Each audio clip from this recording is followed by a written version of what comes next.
just a moment. Please make sure that your microphone is on mute. Recording in progress.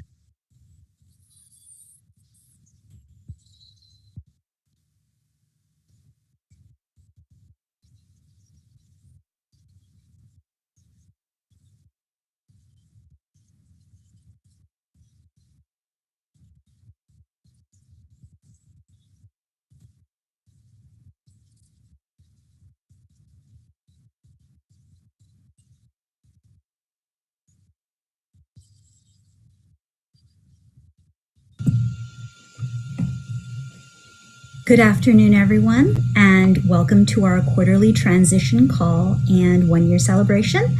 I'm going to pass it to our Deputy Director, Dr. Lupe Jaime Milam, to welcome you all. Good morning, everyone, or I should say afternoon. Oh my goodness, this day has flown by already. Welcome, everyone, to our quarterly transition call and our one-year celebration. We are so excited that you're able to celebrate with us. This is such an important milestone. Before I go any further, I would like to turn it over to our interpreters who will let us know how to set up our live interpretation. Let's go to the next slide.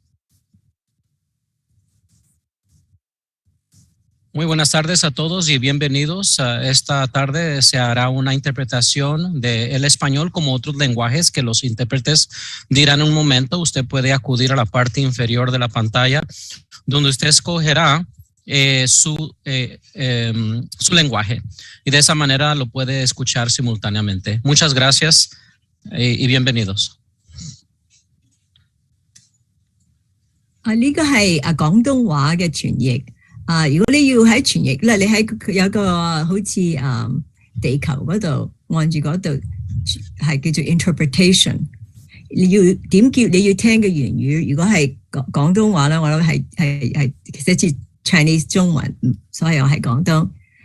如果你只係想聽到翻譯嘅咧，咁就要點住原音聲寶 mute original， 即係將個聲音關咗。Okay?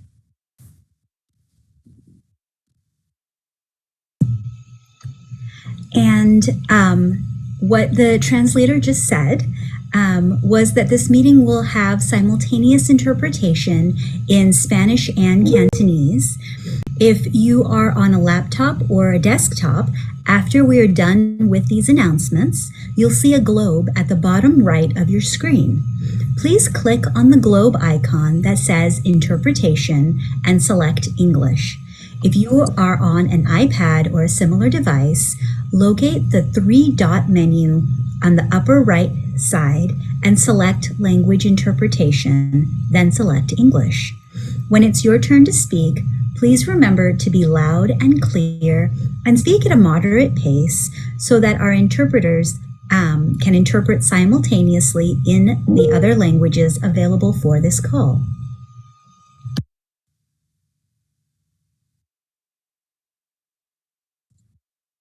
Thank you, Jigna. And again, we are so excited to welcome you to this fun interactive call, which we're going to start with an activity.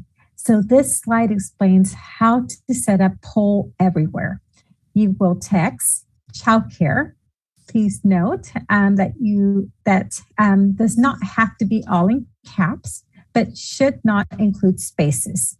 All in one word to the number 22333. You will get a confirmation message that you are now part of the session. From there, you will simply type in your answers to the following questions in the text thread. Standard text messaging rates apply to these polls, but we will not be able to see your phone number and you will never receive any follow-up text after the presentation. And you do not have to download any apps on your phone.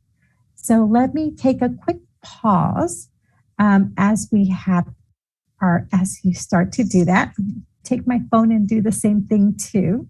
So again, you will text childcare. Does not have to be all in caps. but please do not include a space. And then you will, and the number is 22333. If you've done it correctly, you'll have a confirmation message. Okay, I just received my confirmation message that says you joined Child Care Policy and Development Bureau session. Let's go to the next slide. All right, in one word, tell us, what kind of child were you? So for instance, I'm gonna put active.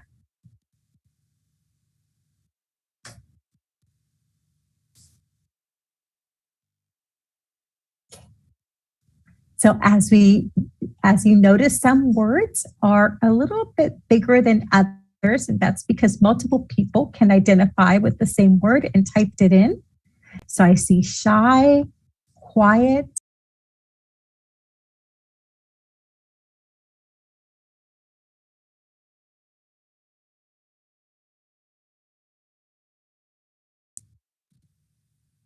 I'll give it one more moment to see if there's any more.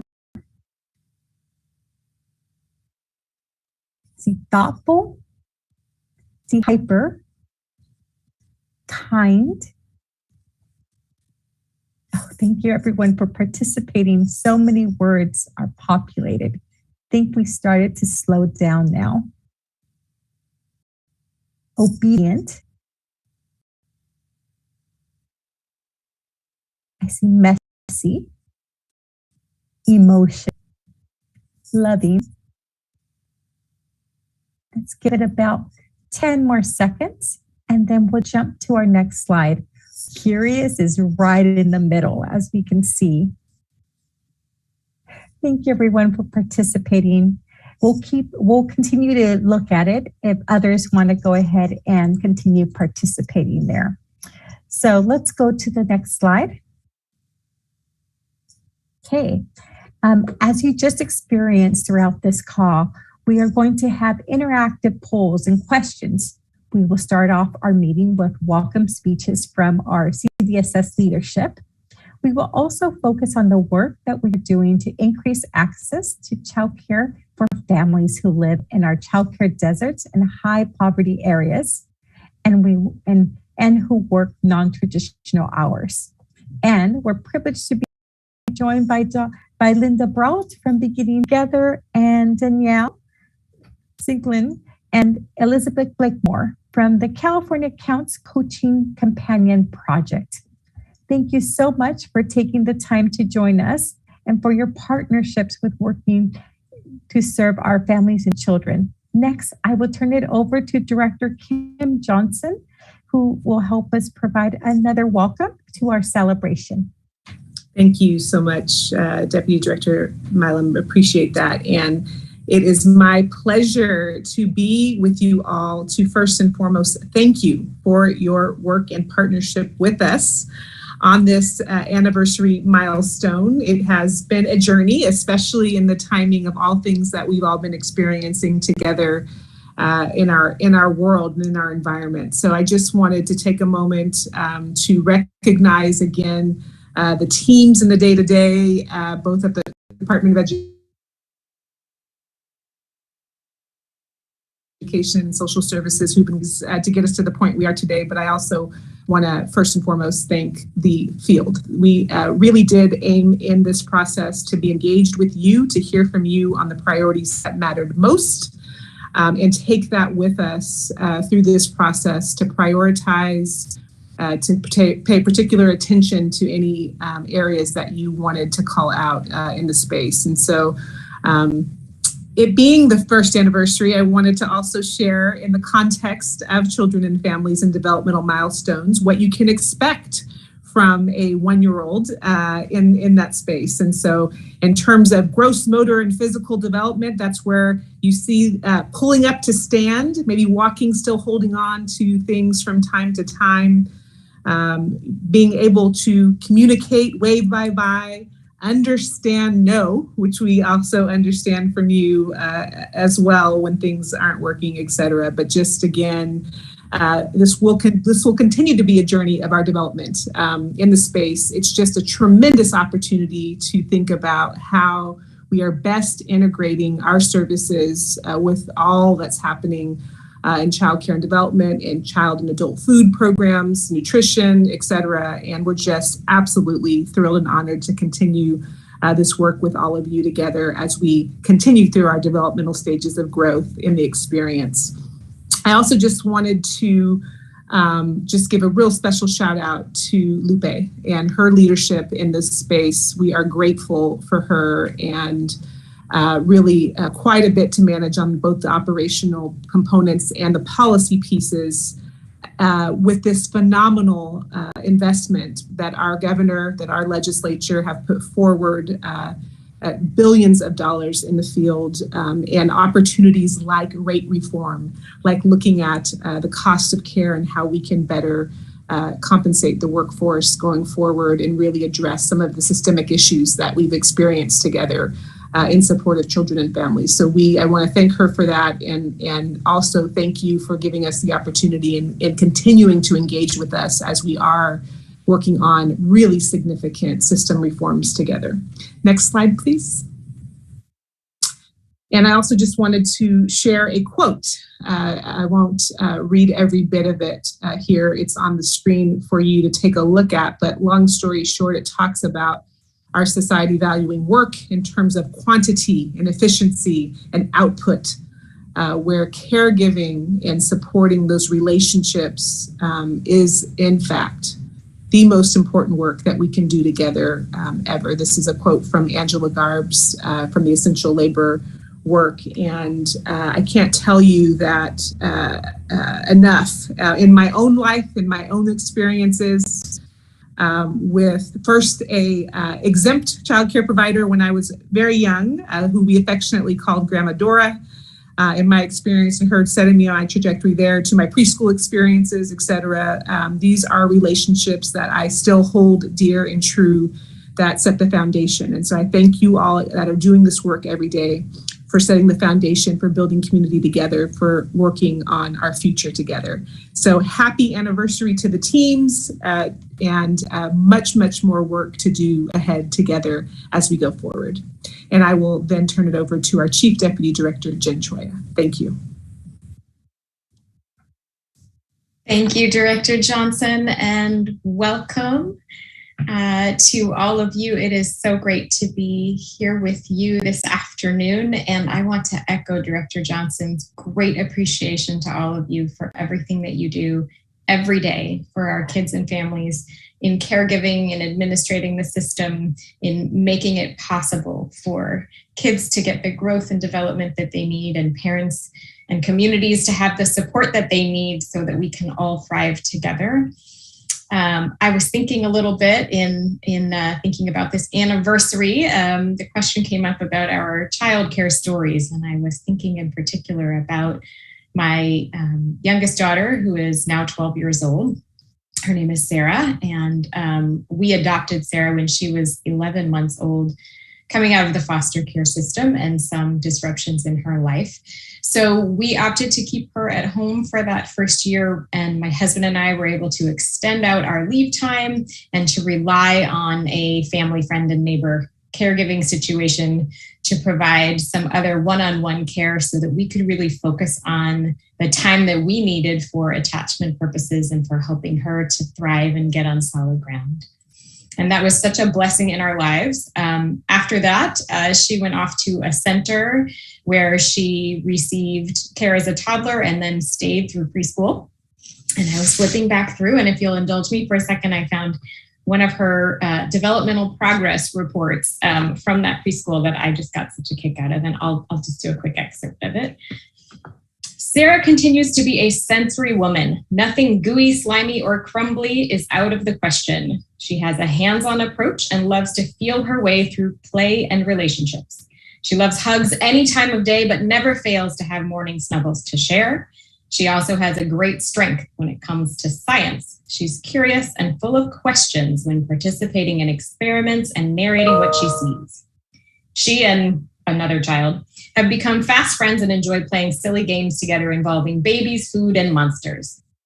Developmental goals for the next 6 months. Sarah is working on slowing down to think through the cause and effect connections of her actions.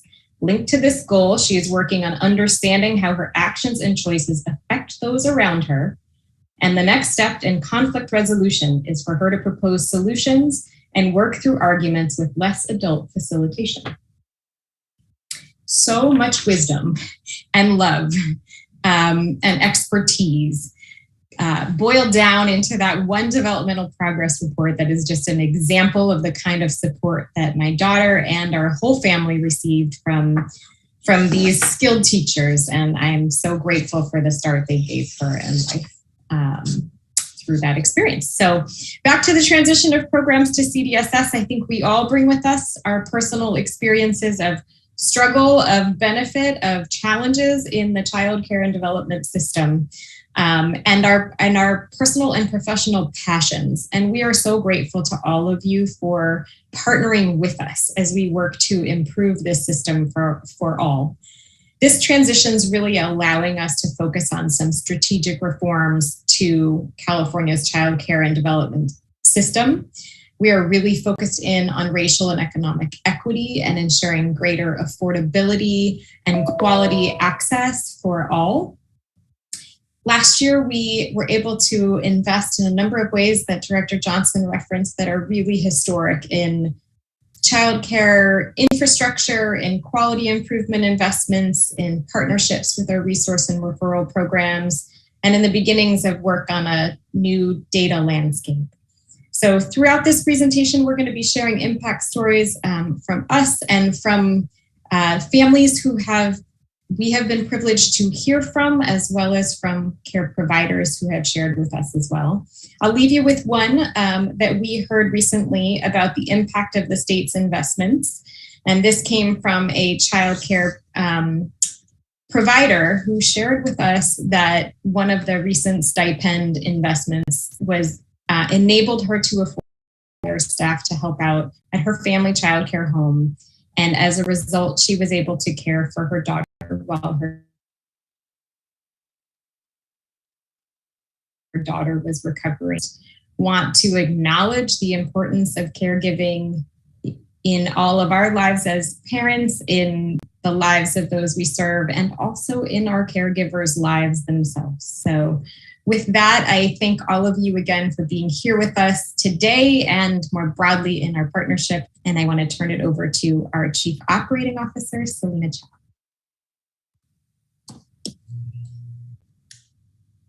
Thank you, Chief Deputy Troya.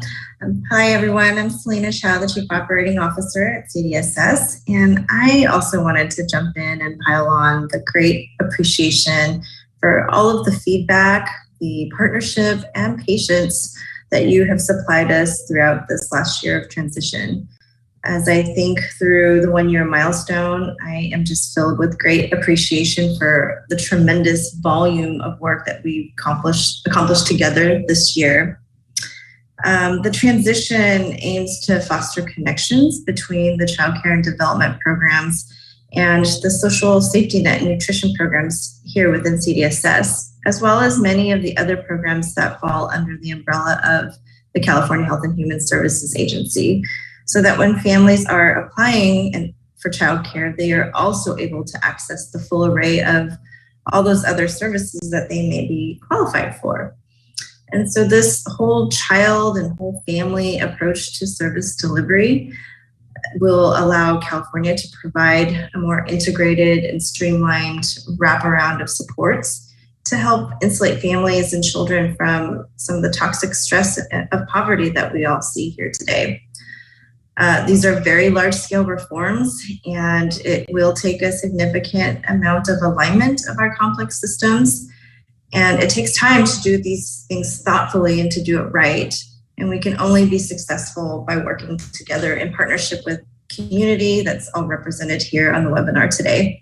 So I just really appreciate the partnership throughout this last year and look forward to all of the great things that we'll be working on together. To spice up our presentation that we have for you today, we're going to make it a little more personal. So far, we've already shared some personal stories, but we have more fun in store for you all. We will be sharing some baby photos of children on our from our family team members. And the intent of doing this, beyond sharing adorable pictures of children, which we all love to see, is to really acknowledge that beyond the day-to-day work of our staff, of everyone on this webinar, we all are here in the work of caring for others, and we all have been cared for by loved ones and childcare providers. So do we have queued up the first picture that we will see? I believe it will be Ellie, the daughter of Jenny Batara, who works in the community procurement unit in the child and adult food program. And then next, I will turn it over to Jennifer Hernandez, who's the Deputy Director over our Family Engagement and Empowerment Division.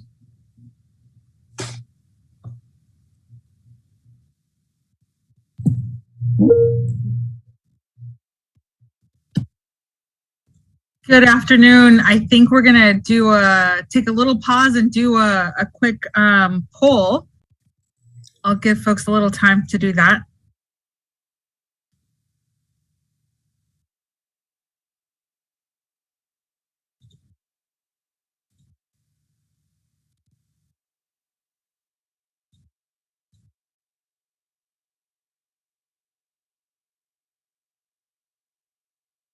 All right, sounds like folks are populating. Looks like cheese is a popular childhood snack.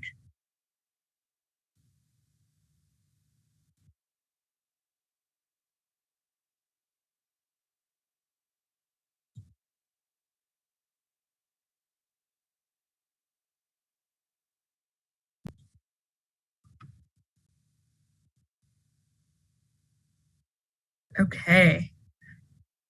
All right, looks like cheese and the goldfish, the infamous goldfish. I know my daughter loves those still at 8 years old. Those are the popular ones. Fruit, watermelon. It looks like the influence of our CACFP colleagues is felt here with these amazing healthy choices for snacks. Really glad to see that. Awesome. Okay. Thank you all for participating. And it looks like there's even some lovely emojis that made their way into the chart here. Okay, we can go on to the next slide.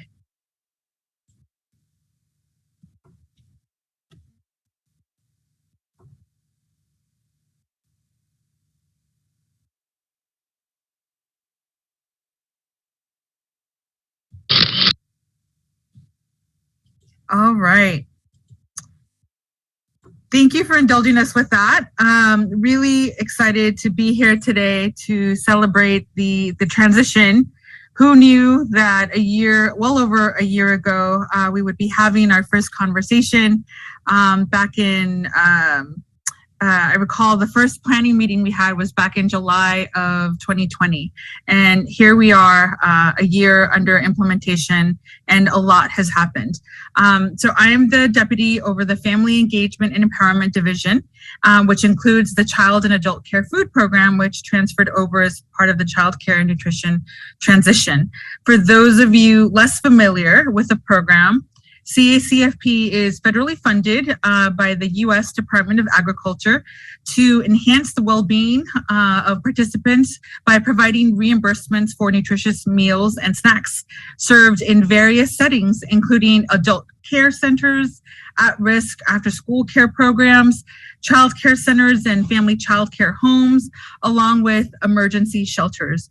Really excited to have CACFP here at the Department of Social Services to help create further alignment between child care programs, our licensing division, our CalFresh program, CalWorks, and other safety net programs that help families thrive.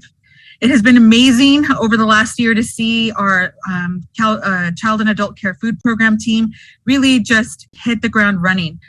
with the transition. And in 1 year, we've been able to accomplish a lot, including the procurement of a new online learning platform, which you will soon come to experience yourself, that will be providing English and Spanish training for our CACFP sponsors, which is really great in terms of furthering the dissemination of information that will help to create even better education around food and nutrition and other key components of childcare and nutrition. Aside from that, we've also grown in our engagement with our stakeholders and have been able to quickly pivot when faced with any challenges. And that really speaks to the trust and the patience that you all as our stakeholders have had with us. We know that we're still learning as we're implementing, but really appreciate the willingness to engage in conversations and work through any challenges. In fact, our CACFP team has been meeting regularly with advocates and stakeholders, providing trainings and other ad hoc meetings as needed to ensure that we are familiarized and well aware of what our sponsors are experiencing on the ground. Since the transition started, we have been really thoughtful about engaging in conversations around equity. In the past, in these conversations, you've heard about the CalSpark efforts and our procurement efforts. And so we continue those ongoing conversations through various work groups. The transition has allowed our CACFP staff to really highlight their experience and expertise overseeing the implementation of the program here at DSS, and have been able to develop new tools, including fact sheets and other resources to help our sponsors and providers better understand some of the key program requirements and policies. In fact, our advocates have really helped us in honing in on what those necessary components are and help inform how they are being delivered. And at the core of all of that is our client experience, whether it's the sponsors and more importantly, the children, the families, the individuals that we are serving. And so we appreciate your collaboration thus far and are really committed to an ongoing collaboration and increased transparency. I also would like to take a moment to recognize and acknowledge our first inaugural Child and Adult Care Food Program Branch Chief, Jesse Rosales, who joined us earlier this year as the leader of our CACFP team. And he has been hard at work with the team, really looking at how to implement CACFP through an equity lens and remain centered on being person focused. And so appreciation for Jesse and the team. And also want to extend my thanks to our children and families and adults and everything that our CACFP staff and you as sponsors and providers and childcare providers do to help make the life and the possibility for success of children's more readily possible. So with that, thank you for all that you do. I'd like to turn it over to my colleague, Dr. Lupe Jaime Milam, the Deputy Director over our Child Care and Development Program, for the next portion of the slides. Thank you. Thank you, Jennifer. And just want to call out here a baby photo that we have, Ellie, the daughter of Jenny, who works in the community procurement unit at the CACFP branch. You probably noticed prior to this baby photo, we also had a photo too of our chief deputies, but Selena, as well as Jen Troya earlier too, which is bringing lots of smiles to be able to see these baby photos. Let's go to the next slide. Okay, and this is another sweet photo of Anastasia, who is the daughter of, and I hope I can pronounce this. So Jennifer, I may need your help making sure that I can pronounce this name. Jurgens? That's right. Thank you. Jurgens Bungie. Thanks. Thank you. Who works in the Community Nutrition Program Unit, also at the CACFP branch. So thank you for sharing those photos of our nutrition team. And so before I start with this slide, I also just want to take a brief moment to and just recognize Jennifer Hernandez.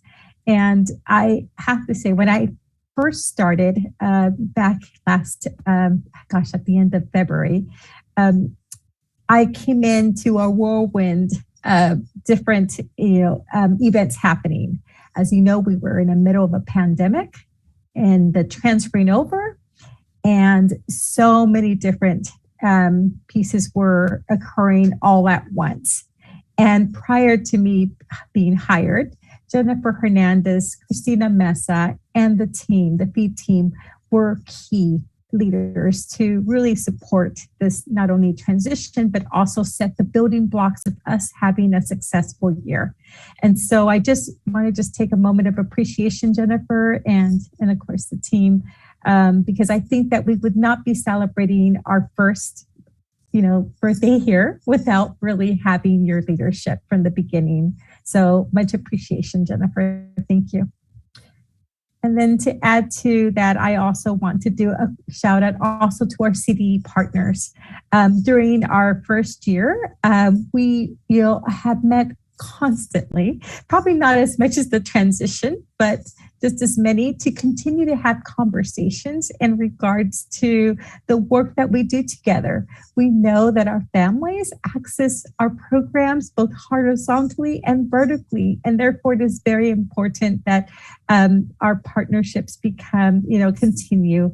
And so I appreciate the countless hours that you continue to provide us and be able to talk about our work together, as well as troubleshoot things that in the field that we continue to interpret in regulations. And then, of course, the work that we're doing around rate reform in consultation with CDE. I can go on and on with countless reasons of my appreciation, but just want to make sure that I take a time to also do a shout out to our CDE partners and express gratitude. And then also, I want to also share that I just want to extend heartfelt thank you to all of you, your guidance throughout this transition process. Thank you for showing us that you care for our families and children throughout this pandemic. Your work is transforming lives. And of course, I know I'm not saying anything you just don't know already. There's so much love and safety in the world because of you. And so huge shout out to all that you do every day to support our families and children. In honor of our partnership and all the work that we've done together during this transition, I want to share just some brief impact stories. And I have a number here, but I think I'm going to select a few just because I know that I'm mindful also of time. But believe me, we hear a lot about how our work does touch on the ground, and we appreciate hearing from that. There is one in particular here that I want to just do a recognition of. We have a provider. It's a licensed family childcare home provider located in Paradise, California. So when you think of Paradise, California, you think of the fires, right, that were there.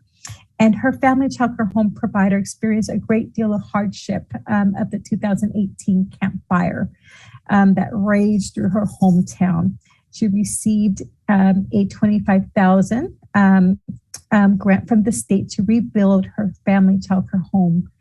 She used the funding to renew pine trees and stumps that fell on her property due to the wildfire, and added a concrete, a fence, a play yard, and with a play structure and bark with picnic tables. She reached out to us to tell us how much she appreciated and what this money had really done for her. And so just want to continue to say that this is one of many impact stories that we are hearing, and know that our work collectively is really making a difference.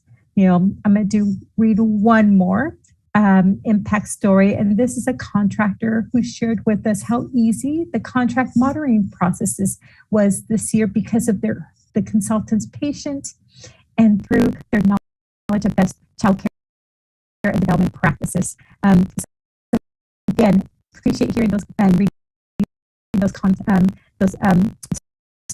stories, and just want to make sure that you're aware of just a few that I have many more to share.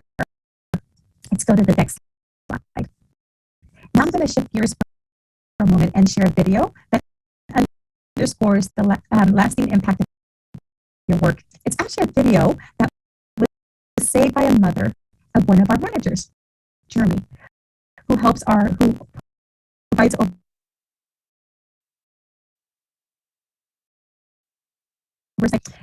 and the Coward Stage 1 program. If you look carefully, you will know, you might see Jeremy in the video, and so I'm curious to see if you're able to spot him in the promotional video of a Head Start program in Stonewall, Texas. And this is in 1987. So let's go ahead and play the video.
So that gives you just a little glimpse of what care was at that time, and also what a wonderful, wonderful memory that our team member has in regards to his experience in early care and education.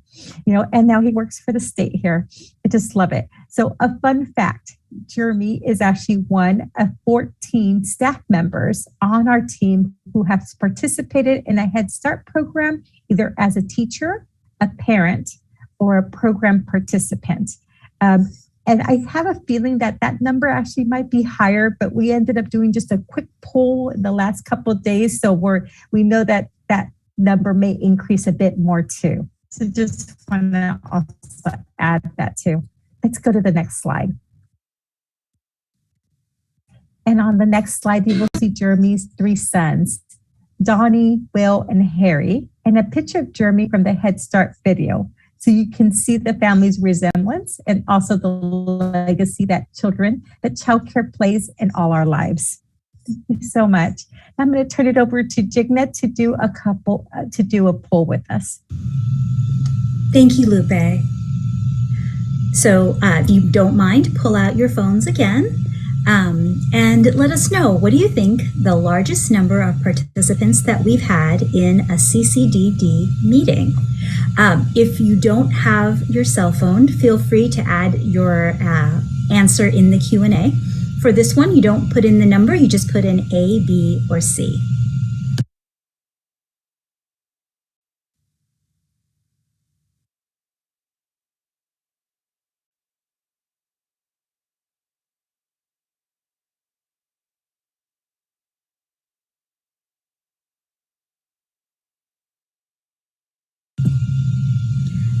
Let's move on to the next slide so we can see the responses.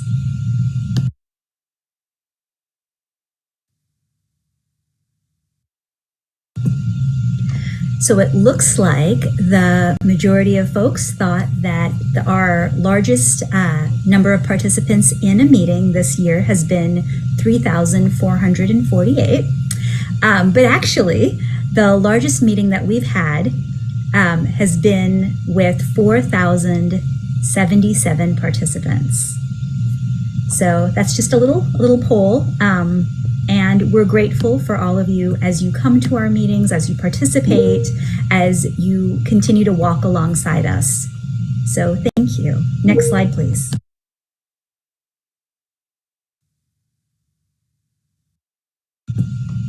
And I'm going to invite Stephanie Myers to come and speak to Head Start.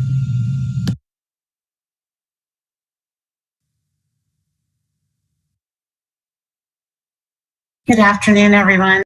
Sorry, having a difficulty here.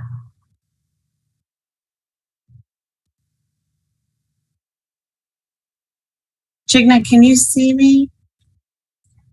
We can see you, Stephanie, and hear you too. Oh, okay, great. Sorry, there's something happening with my screens here, so thank you so much. First of all, just wanted to remind everyone that my name is Stephanie Myers with the California Head Start State Collaboration Office, and I am one of the staff members who transitioned over to the Department of Social Services, and would also like to say with a heartfelt thank you to all the CDSS staff for welcoming the city staff, like I said, including myself, and just so many things have happened this year, and so many wonderful learning experiences and supportive times this last year. And I want to highlight one of the things that that I have accomplished within the office this year with the help and support of the Head Start work group. And one of those things is keeping in coordination and collaboration with the Department of Education around transitional kindergarten.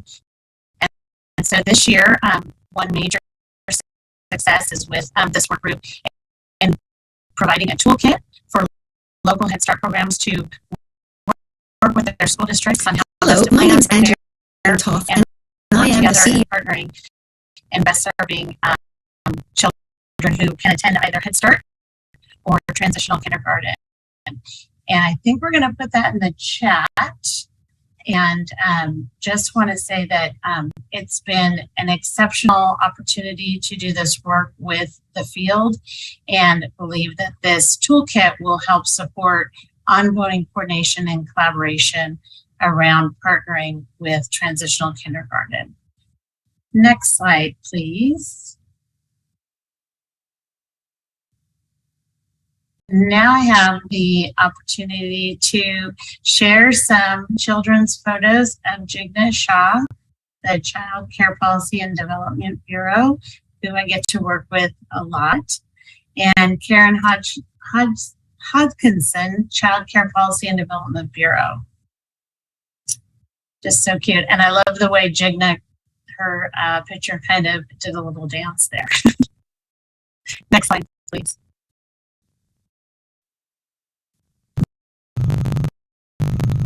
Thank you, Stephanie. We're going to have another poll everywhere. A little bit more trivia. When did CDSS issue its first child care bulletin? If you think June 24th of 2021, please click A. If it's July 1st of 2021, please select B. And if it's July 23rd of 2021, please select C. I'm just going to give you a moment to do that. If you don't have a phone with you, please answer in the Q&A card.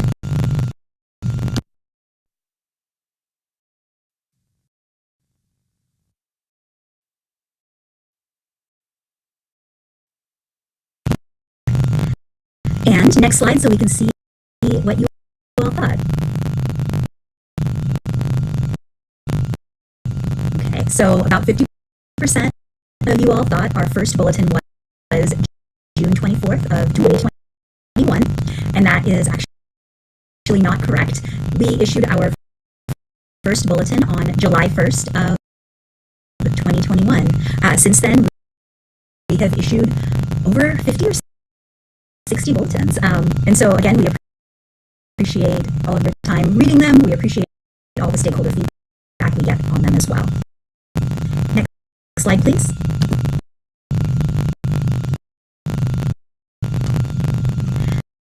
So these pictures are of our deputy director, Dr.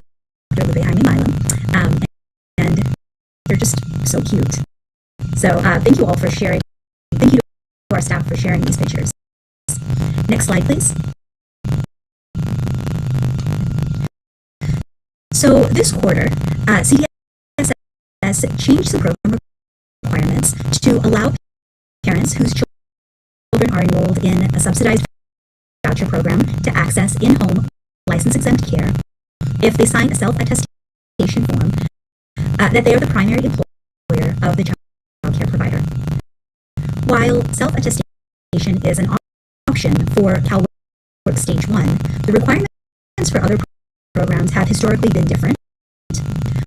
Prior to the release of the 2022-23 Stage 2, Stage 3, CAPP, and CMAP program requirements, these contractors were required to ensure that a family's total subsidy, voucher, copayment, and parent fees for in-home license-exempt care met local and state applicable minimum wage requirements. And if this was not the case, families were required to provide proof to the contractor that their payments to providers equaled or exceeded the minimum wage by submitting copies of employer documents filed with the appropriate federal and state agencies, copies of check stubs to providers, and copies of any required withholding payments for an amount that was in conjunction with reimbursement, inclusive of parent fees and equal to or exceeding minimum wage. I'm going to turn it over now to Shane, the manager over our funding application.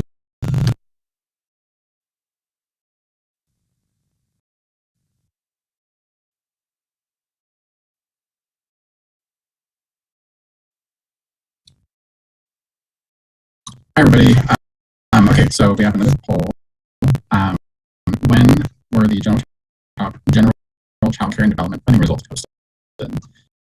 Is it A, May 23rd, B, May 25th, or C, May 27th?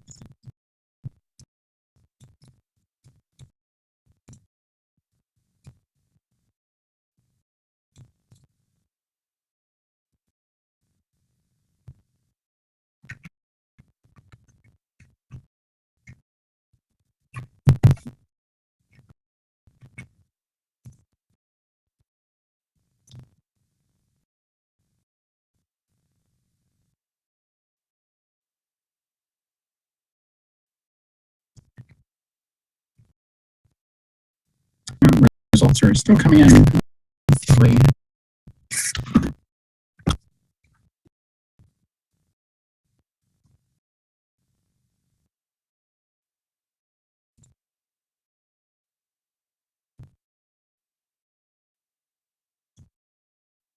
I think we can go on to the next slide.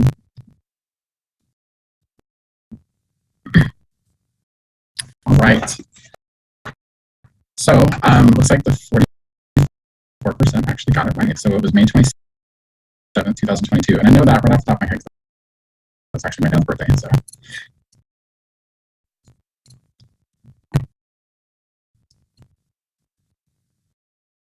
all right. So on to our next slide here. So just a little update. This is a neat little achievement here for our division. This quarter, the Child Care and Development Division announced the awards of $207 million, which is a pretty historic amount for child care and development. And that was awarded to 106 applicants this year.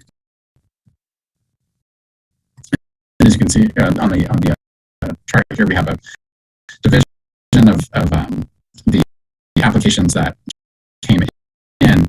You'll see 131 total. That's the amount of applications that were received, and then a total of 106 were funded.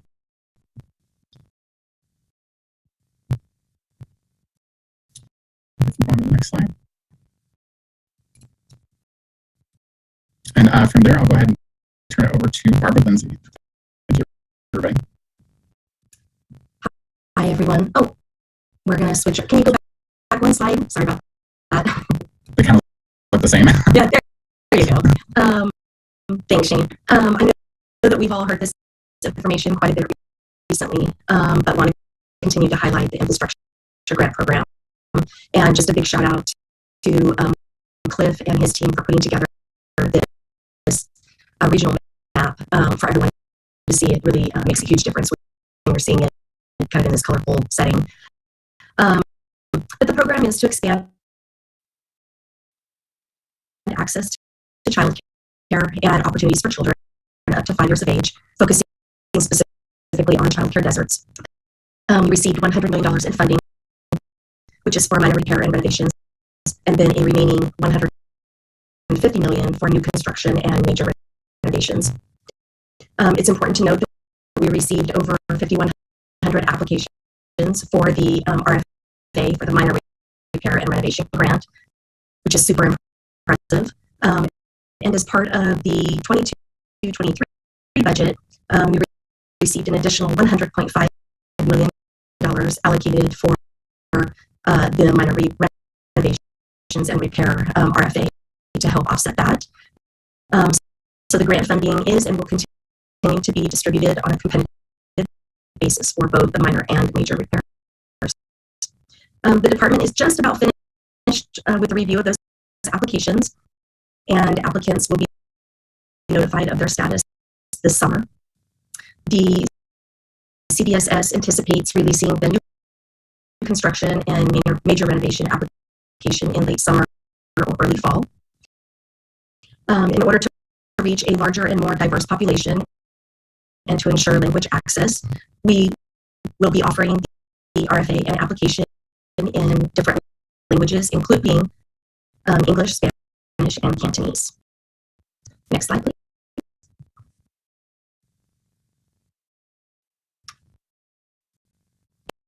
And here we are getting a glimpse of the life and times of Rasan Anderson. Here are a few photos of our contracts guru from the policy implementation unit with his mom, his older brother, and Rasan's attempt to wash his grandmother's Pontiac by himself.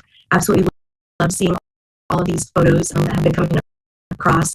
So super happy to see that. And next, I'm going to turn it over to Danielle Singley and Elizabeth Blakemore, who will share some updates about quality counts. Thank you. Heads up that people can actually hear me. I want to thank you all for thank you. I want to thank you all for inviting us to your meeting to share the information about Quality Counts California Coaching Companion. This is a labor of love for Danielle and I for many years, and we appreciate you inviting us to share. Next slide. I'm Elizabeth Blakemore. I'm the Director of Early Learning and Family Support for the El Dorado County Office of Education, and I have Danielle, Project Director, with me. I'd also like to highlight we have other members of our team that include Joyce Lee and Lana Magnus, who are our coaching specialists. Next slide. So what is the Coaching Companion? The Quality Counts Coaching Companion is a virtual coaching platform that allows educators and coaches to collaborate, so educators can access some quality professional development materials as well as coaching cycles shared by their coach, and then they're able to upload video and document their teaching practices while engaging in a robust dialogue and feedback sessions with their coach. They can do this asynchronously and they can do this remotely. Next slide. So Danielle and I, this started well before 2018. We were searching for a platform that we could do virtual coaching in. We partnered with the University of Washington in early 2018 and brought this platform to QCC Region 3, a 14-county region that have both rural and urban communities there. With the help of CDE, we were also able to expand this to additional counties and also develop some pre-populated coaching cycle sets, which Danielle will show more about. With DSS and CDE support, this year we've added many more counties, and I'm really thrilled to be able to turn the presentation over to my partner, Danielle Singley, and she's going to share a little bit more about our exponential growth this year and the things that we've accomplished with Coaching Companion across the state of California, which became a pivotal resource partially because of the pandemic, and then has grown even as counties have expanded and grown as they've learned the importance of this tool. Thank you, Elizabeth. I always love that saying that, you know, as we worked through those years that Elizabeth just covered, we hit March of 2020, and it changed from being something that was just a luxury to have and to be able to approach some of the challenges of coaching, and then became a necessity. And so we were able to really help our community, the coaches and educators during that pandemic time. And as we've seen over this past year, as we've grown through the pandemic, now people are realizing what the real true benefits of this type of coaching are. So here's where we are at right now. The dark blue represents counties that we have coaches or educators in. We're currently in 43 counties in California. Just this year, we have 774 active users. That's not people who have just downloaded the program, but they are actively using the system. Over 207 coaches that are using the system. Next slide. Some of the benefits, and like Elizabeth said, we worked on this project for many years before coming to Early EDU and Coaching Companion as an option, but we knew that virtual coaching would take care of a lot of the roadblocks that coaches really face in our field. The first one being a more efficient use of coaches' time, because we do know that if a coach goes to do a visit at a preschool or an early childhood setting, they often do it in the best time in the morning, and then they go and wait because that provider can't really talk or interact in reflective dialogue until nap time. And then is that the best, sitting in the corner while you try and have a reflective dialogue? So we found that having an asynchronous option where the coaches could access it at times that work best for them, and the educators could access it at times that work best for them, was the real sweet spot. Obviously, with that, less travel costs, so our county leads were very thrilled about that piece. And then I would say the silver lining became something we didn't expect was the greater implementation of professional development. So let's go on to the next slide, and I'll talk a little bit more about that. So Coaching Companion itself is just a platform. We've worked over the last 5 years to put professional development resources, and they also have access, I'll show you in a minute, to a library of resources. But the nice part about it, and especially in a state as big as ours, is that every county, every program really can customize how they're using it. So in a coaching partnership, they could be using it one-on-one with just one provider. They could be using it in teams, so they have the teams from one specific program or setting. They also can use it in a group setting. So maybe they have all the directors in their area. I know in Sac County, they have a directors group. They could put all the directors into one coaching partnerships together. The nice part is, and everyone gets scared now when we say virtual, we take ourselves back to our little offices in 2020, but it really can be used completely virtually. It can be used as a hybrid option where then a coach does go in and do a live observation, or the resources can also be used in person. And I'm keeping a close eye on my time.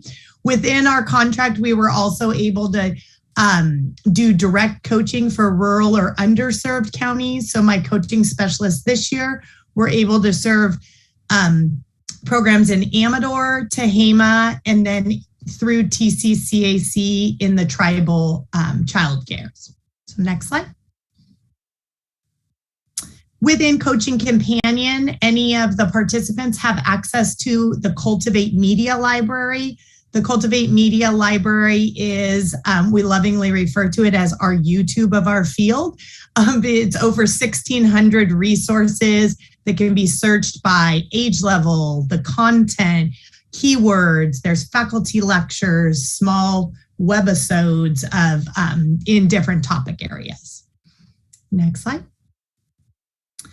From that, of course, you give someone 1,600 resources and they'll quickly tell you what do we do with them. So what we did over the last 3 years is we created pre-populated cycle sets, which essentially are professional development modules that a coach and a provider can go through. So you'll see all of these on here, everything from high quality interactions, equity and leadership, teaching pyramid, a second year follow-up for those folks, and now just recently pulse strategies. Next slide. So what, like I said, the silver lining became such a strong integration of professional development materials. One of the things as we partnered with our contract manager for DSS is we talked about there is such rich materials that are already created in California. How can we meld these two together? So we worked with TCCAC to put their Journey to Healing and Health and Safety manual on Coaching Companion. We worked with the Pulse Strategies folks to do the same with their training materials, and then also utilizing those NCQTL suites. So where do we go from here? Last slide. I think I have about 1 minute left. Some of the support that we provide, we run communities of practice. We do a monthly new coach training. We have getting started modules. So we've created all this within the system. And then our final slide. Good. So out of these 5 years of working to it, and then really the most wonderful part about partnering with DSS this year is being able that I have my sole focus on Coaching Companion, but we really see it looking, oh, see, that's my timer going off, you guys. We really sure implementation when a new PD program or state created material comes out. We also, in a presentation up in Seattle just this last, or 2 months ago, we found that really it might be a great connection with our higher education partners as they help to build that teacher pipeline. And then also just continuing to meet the needs of this ever-changing requirement of in-person ECE and observation visits. And then the last one is just really a more equitable access to high quality coaches, because your coach doesn't have to be able to physically travel to you. So I know that was a lot of information. I thank you guys. And again, just a huge thank you to our partners at DSS for continued support in our program. And of course, anyone who would like to follow up, please feel free to reach out to me or to Elizabeth as well. We just want to thank you for your support and as we grow into the next year. And then I get to pass it to Linda Burlt, a colleague of mine as well. Hi, everybody. So I have to say we've used the Coaching Companion. It's fabulous. So I really recommend it. But I'm here to talk to you about beginning together. And beginning together was a look at how we can really increase the early childhood inclusion in California. And our kind of catchphrase is we want to change the world. Next slide. So beginning together has been around for a long time. We started in 1999 and primarily focused on infants and toddlers and worked with the program for infant and toddler care in the beginning. And then we expanded our focus to be inclusion for all children birth to 5. Next slide. So why do we want to begin together? What's good for all children is good for children with disabilities. That's kind of a big idea, that children with disabilities deserve quality group care, and all children do. And the attitudes and the confidence that come from providers is shaped through their experiences. So often we find that people are very hesitant until they've included a child and they're like, this, I can do this. And of course, the final thing is together we're better. It's just always better to start out together. Next slide. So as I said, we took on as this kind of mantra that we wanted to change the world, and we realized that that's what we want for the children who have disabilities, that's what we want for their families, and that's what we want for the providers. Next slide. So we know that change can happen in a lot of different levels. So the first change really happens when you're just helping one child and one family. That changes their whole world. If they're able to have their child go to the same childcare provider as their sibling, what a difference that makes. So that's one way inclusion works. Another way is if you just help one classroom, then all the children benefit, and the staff also benefit, and they gain a lot of skills that they will continue to be able to use as they go forward. There's also change sometimes when you work with a whole program or a whole site. We do find that we have more sustainability when we can get all of the programs that are working together from an agency or on a site or a family childcare hub together, because that will really help each other. You support one another. And then we know that change for just a district or an agency really has a big impact, because that's usually touching many, many more people. And finally, if you change the community and we get everybody working together across all these different parts of what touches children, then we can really change the world. So what we've done, next slide, is we have an institute that we run every March, and it's a virtual institute, and there's our homepage. You can always find the information about it.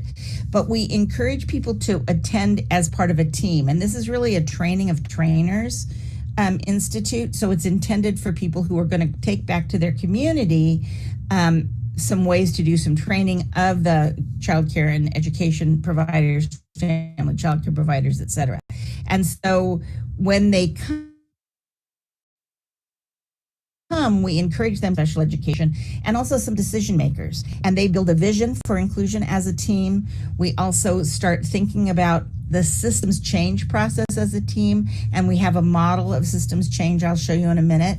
And then we use a concept called appreciative inquiry, where rather than saying what's wrong, what's not working, we say what's been working, how can we do more of that, how can we increase that. And so then these are the TOT, the training of trainer topics. We talk about setting the stage for inclusion, kind of getting people to understand why inclusion. We talk about when concerns arise, how to share information that's tough with parents. We introduce people to the book Inclusion Works, which is available for free as a download through the Department of Education. And we talk about Building Blocks, which is a book that's also talks about some evidence-based strategies for including preschool children. And then we do an inclusive strategies for infants and toddlers in group care. Then the team works together to plan as an action. How are they going to take the information they learned over the course of the month that we're together, and we're not together every day, but the month that we spend on this, and how are they going to make that go forward? Next slide.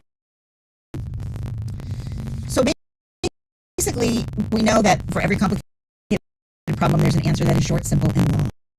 So we did not want to do that. We wanted to look at systems change. Next slide, please. So when you're trying to change the world, you've got to start with looking at what are the steps. So the first thing we have to really do is get everybody in line together to have a shared vision of what are we looking for inclusion. That shared vision can be within a program, it can be across a community. And once we know the vision, we have to say, so why would we do this? What are the incentives? And one of the major incentives is it's better for children. It's beneficial for all children and families. And then after we know the incentives, people are like, okay, but I need skills. What can I do? How do I do it well? Childcare providers don't want to cause any harm, so that we're really trying to look at giving skills so we're not afraid for children. And once we know the skills, then we have a need for resources. And sometimes those resources are just somebody to check in with when you've been trying a skill and it's not working. So we look at some of that. And our last step of this complex change process is developing an action plan. And when you have all 5 of steps together in a row and all doing it, then you result in ta-da, change. That's when we can really see some change. So what I love about this model, and we'll go to the next slide, is that if you're missing the vision, you have the other 4 things, you get confusion. People don't know what to do. If you've got the vision and everything else, but not the incentives, you get a lot of resistance. The change happens very, very slowly. If you've got all the pieces, but not skills, people become very anxious. And I know several of you have probably experienced that, where you're very anxious about this. If you have everything but resources, then you're just frustrated.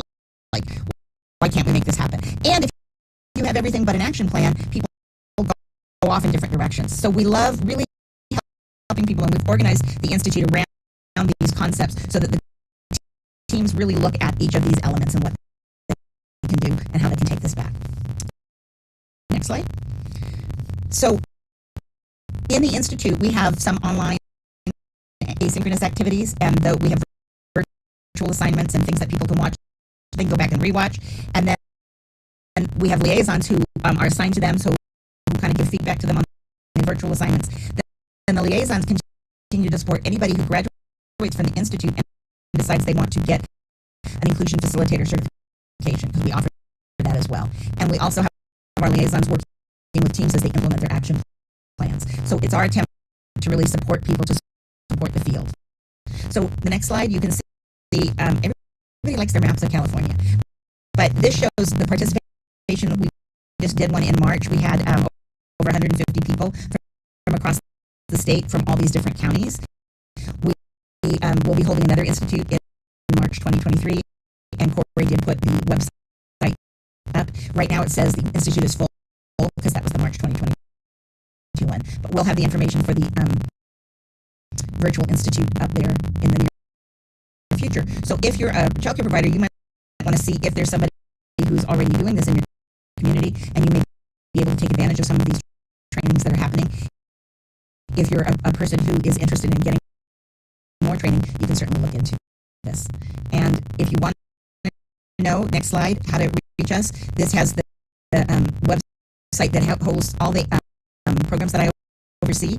We're called Supporting Inclusive Early Learning, Working Together for Inclusion and Belonging. So there's Beginning Together. There's also the Map to Inclusion and Belonging. So any kinds of resources about inclusion is put up on that website, and it's like a clearinghouse. I hope that you are familiar with it, and if not, please do visit it. And the Teaching Pyramid is another project I oversee, and that's where we've used the coaching companion.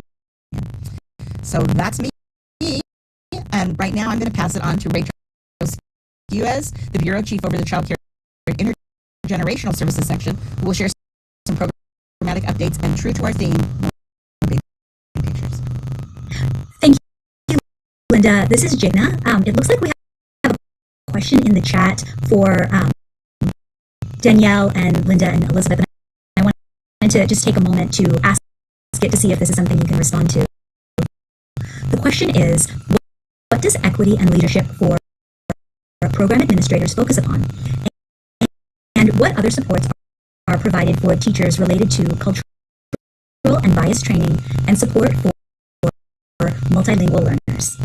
I think that the start of that question is specific to the pre-populated cycles that I showed. Our equity and leadership for program administrators is specifically geared towards an active, open exploration of what that means to you, to first your personal beliefs, to your beliefs as an educator, to your program or setting that you're working in, and then how are some steps that you can affect change. So it was written by 2 of our experienced coaches in Sacramento County, and they actually developed it for a program administrator to walk through with the coach. So it's really an active exploration, I would say, with resources available. We also have started multilingual learners was one of the hot, we need more on this, and that's where we partnered with Pole Strategies to be able to help them disseminate some of their information, because while it was available on the site, they weren't getting as much reflective dialogue and interaction together. So we put it into some coaching cycles where they can view the resource, but then talk about it with their coach that they're working with.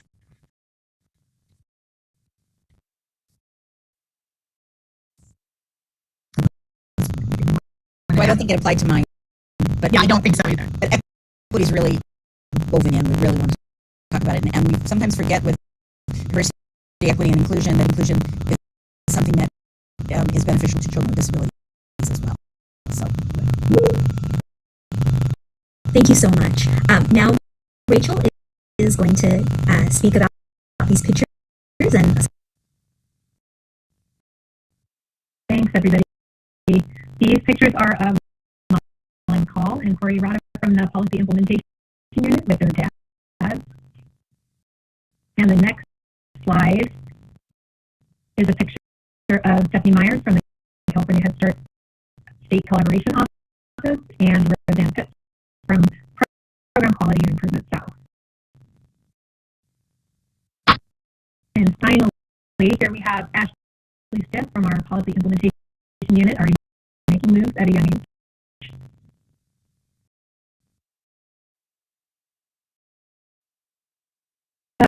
A parking agreement between CCPU and the state of California was ratified on July 26, 2021, and key initiatives included in the agreement were also enacted in the 2021-22 Budget Act and AB 131. These initiatives included significant investments in rate increases, rate supplements, the development of a new rate structure, pandemic relief funding for child care providers, and a training partnership fund. In accordance with the agreement, one-time supplemental rate payments were issued to eligible family child care providers in several payment rounds, totaling $144.5 million through partnership with the Foundation for California Community Colleges. The supplemental rate payments ranged from $1,500 to $10,000. Monthly payments in smaller amounts are set to continue into fiscal year 22-23, and licensed private centers that serve children enrolled in a voucher-based subsidized child care program and direct service contractors will also receive a supplemental rate payment.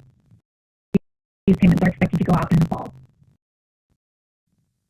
And now I'll pass it back to Brandon, the project lead over Brilliant Beginnings. Thank you, Rachel. As Rachel said, I am Brandon McMillan. I'm the implementation manager for our childcare data landscape initiative, Brilliant Beginnings. I know that we're running short on time, so I'll try to be brief, but I would like to also piggyback on all of the congratulations to the CCDD and CACFP teams. It's only been a year, but so much has been accomplished, and so I definitely think you all deserve a round of applause. And then also want to acknowledge all of our partners on the call for all of the great work that you are doing. Everything that you do is so vital for our littlest learners, and so a huge thank you for everything that you're doing as well. So a quick recap on our progress for Brilliant Beginnings. For those of you who need a little bit of a refresher, Brilliant Beginnings coincides with the transition, so it's about a year old as well. And with this initiative, we're looking to see how we can modernize the use of technology and data to streamline the administration of programs, so transition programs, and then also improve consumer education and uncover meaningful insights about childcare services. So really looking to see how we can use technology and data in multiple ways. And so as a quick update to a couple of the projects that we have, number one is CalSpark, which is looking to modernize the data systems that support the programs that have transitioned. So looking to build a unified system for our contractors and sponsors to use. We've done quite a bit. Since the last quarter, we've had about 50 or more separate engagements with state staff and then also our contractors and sponsors. So moving quite quickly there to understand the current state of the system so that we can build a unified system that works for everyone. And then also, I don't want to get too far ahead of ourselves, but we have some exciting improvements in online consumer education that should be coming soon. So keep an ear out for announcements And also an announcement on that is most likely going to come during an upcoming stakeholder meeting that we have in late September. And you can email brilliantbeginnings@dss.ca.gov for more information. Or if you are on the listserv for the Child Care Development Division, you will most likely receive an announcement for that stakeholder meeting. And I think with that, thank you, Lupe and team, for allowing me to come speak about Brilliant Beginnings. And I'll turn it over to, I'm not sure who's next. That's okay, Brandon. Hi, everyone. How are you doing? This is Rasan Anderson with CDSS. I acknowledge that we have a small amount of time left. Thus far, we've had people in the audience pose a few questions. We've since then satisfied all of those inquiries. So if there's additional questions, you are more than welcome to pose that now. If you're calling into the meeting, please press *9 to raise your hand and *6 to mute. But if we don't have any additional questions, and you have a question perhaps after today's meeting, feel free to reach out to us at ccddstakeholders@dss.ca.gov. That's ccddstakeholders@dss.ca.gov. It looks like there is a question in the Q&A. Brandon, this one is for you. The question is, will CalSpark be able to connect with CDMIS for sharing of information that overlaps with CSPP? Thank you, Jigna. That is a great question. And so I will note that we are currently in the planning phase for CalSpark. So we aren't quite to the point of developing something yet, but this is one of the biggest items that has been acknowledged through that planning phase. And so ensuring that we're able to account for the many, many dependencies on whether it's our fellow departments at the state or also the many software that is available at the local level that support our local contractors or sponsors. And so that dependency and that interoperability is one of the things on the top of our mind. But I can't quite give a confirmation right now because we're so early in the planning phases. Thank you so much, Brandon. And for those posing questions, feel free to, if you're dialing in, feel free to state your full name and the organization you represent. We have a question currently in the Q&A chat function that's currently being satisfied by a CDSS member, posed by Julie Lowen. My apologies if I mispronounce your name. Will stipends be paid to center-based providers as well as family child care? We currently, and then Julie Lowen follows up with specifically center-based contract providers. And so we currently have a CDSS member responding to that question. Once the response is completed, I'm more than happy to read that for the audience to hear. Again, everyone, please use the Q&A function if you want to pose a question. And if you're calling in, make sure you want to press *9 to raise your hand and *6 to unmute your phone. Looks like that one was currently answered. Let's see. Excuse me. Yes. So the response is, hi, Julie, there will be no more stipends this year, but CDSS is sending out supplemental rate payments to center-based contractors and private license centers that serve children enrolled in voucher-based programs. So we thank you for that inquiry. So I'm going to take a quick look at the chat and the Q&A and see if anyone has their hand raised. Feel free to unmute yourself if need be. And given that we only have 6 minutes left, if there aren't any additional questions at this time, I see a Vicky Farley. Let's see here. Vicky poses the question, will CalSpark be able to connect with CDMIS for sharing of information that overlaps with CSPP? It states that this question has been answered live. So, excuse me, Brandon already answered that one. My apologies. Let's see here. There aren't any additional questions I see in the open chat, in the open Q&A chat log. And so with 5 minutes left in the meeting, everyone, if you have a question that you weren't able to pose in today's meeting, CCDD stakeholders at dss.ca.gov. And with that, we're going to transition to CDSS Jigna Shaw to briefly discuss the Child Care Development Listserv. Thank you for your time. We really appreciate you joining us today. Thank you, Rasan, and thank you all for joining us today. This slide includes a QR code to sign up for our Child Care and Development Division listserv, as well as a link to sign up for our Child Care Bulletins, which provides formal guidance to the field. We use the listserv for webinar invites and information and resource sharing, and at this time we're also sharing all of our bulletins through the listserv. We have also placed the links to this in the chat. Next slide, please. I wanted to announce that our next stakeholder update call will be in October, and we'll be sending out a meeting notice in September over our listserv. I'm going to pass it back to Lupe for our last trivia question. Perfect. So our next trivia question, if you have been in meetings with me, you might notice that I have a friend right behind me. Typically that is napping. And so we couldn't resist them to ask the question, what is the name of Lupe's dog? And so A would be Lord Odison Bradford III, aka Audie. B is Augie the Froggy. And C is Lord Odiel Swanson, aka Audley. Give you a minute to decide whether it's A, B, or C. Okay, let's go ahead and go to the next slide.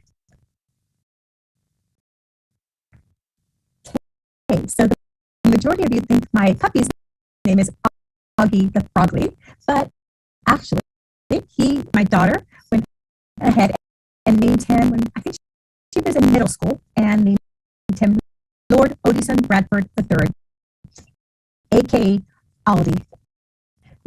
So one more slide. You haven't seen him in the in my background at times napping. This is him here. So just another fun fact. So let's go to our final slide. So again, just want to thank everyone so much for joining us today and taking the time out of your busy day to be with us. On this slide, we have very helpful links to our Child Care and Development Division webpage, our transition webpage, and also email addresses where you can send questions or comments to. CDD, stakeholder at cdss.ca.gov, and Brilliant Beginnings at DSS.ca.gov, as well as our contractor landing page has a lot of regional contacts for you. If you are a contractor, your regional consultant should be your first point to direct your questions. And with this, we conclude our celebration, and we continue to express sincere appreciations from the work that we continue to do together. We look forward to being able to continue to have many more milestones, and of course, all in partnership of us all working together. So appreciate everyone, and with that, that concludes our meeting. Thank you for your time.